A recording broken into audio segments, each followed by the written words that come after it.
আজকে আমরা তিনটি টেকনিকে নিত্য সমাস মনে রাখার উপায় দেখিয়ে দিব। তো একটু দেখো, নিত্য সমাস খুবই গুরুত্বপূর্ণ একটি সমাস, এটি প্রায় পরীক্ষাতে এসে থাকে। তো আমরা দেখব নিত্য সমাস শেখার উপায় বা চেনার উপায় কি। সমস্ত পদের শেষে যদি অন্তর, কি বললাম, অন্তর, সমস্ত পদের শেষে কি অন্তর মাত্র টি, এই তিনটা জিনিস অন্তর মাত্র টি থাকলে সেটি নিত্য সমাস হয়। আচ্ছা, তো দেখি সমস্ত পদের শেষে যদি মাত্র থাকে সেটি কিভাবে নিত্য সমাস হয়। এই যে দেখো, নাম মাত্র, শ্রবণ মাত্র, দেখো শেষে মাত্র আছে, তাহলে এটি নিত্য সমাস। শ্রবণ মাত্র, দেখো শেষে মাত্র আছে, এটি নিত্য সমাস।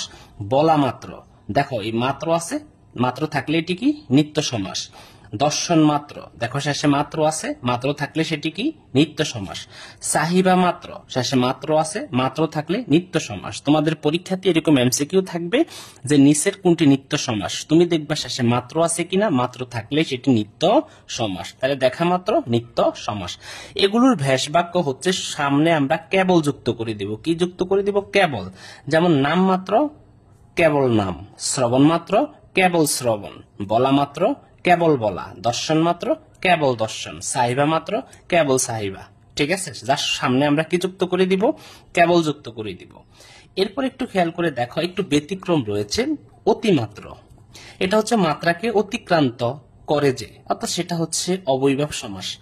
অতিমাত্র ছাড়া আর যত মাত্র দিয়ে শব্দ রয়েছে প্রত্যেকটা শব্দই হচ্ছে নিত্য সমাস। এইবার একটু খেয়াল করে দেখো, সমস্ত পদের শেষে যদি অন্তর থাকে, অন্তর অন্তর থাকলেই সেটা নিত্য সমাস। কিভাবে?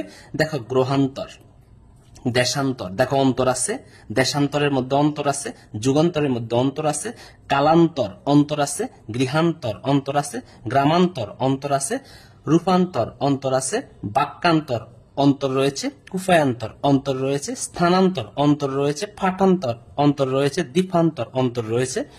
ঠিক একইভাবে ধর্মান্তর, লোকান্তর, মতান্তর, ভাবান্তর। শেষে অন্তর থাকলে সেটা কি সমাস বাবা? নিত্য সমাস। শেষে অন্তর থাকলে সেটা কি সমাস? নিত্য সমাস। ওকে, একটু ব্যতিক্রম রয়েছে। তেফান্তর, দেখো এখানে শুধু অন্তর আছে, অন্তর থাকলো সেটা দ্বিগু সমাস। কারণ আমরা জানি তেফান্তর ধারা এই তে দ্বারা তিনকে বোঝাচ্ছে, অর্থাৎ শুরুতে যদি, অর্থাৎ পূর্বপদে যদি সংখ্যা থাকে তাহলে সেটা দ্বিগু সমাস হয়। তাহলে এখানে তেপান্তর ছাড়া আর এখানে অতিমাত্র ছাড়া বাকি যা রয়েছে সবগুলোই নিত্য সমাস। ঠিক আছে, তো এটাকে আমরা ব্যাস বাক্য করলে হবে, যেমন গ্রহান্তর অন্য গ্রহ, দেশান্তর অন্য দেশ, যুগান্তর অন্য যুগ, কালান্তর অন্য কাল, গৃহান্তর অন্য গৃহ, গ্রামান্তর অন্য গ্রাম। ওকে, সামনে আমরা কি যুক্ত করব? অন্য। অন্য যুক্ত করলে সেটা কি হয়ে যাবে?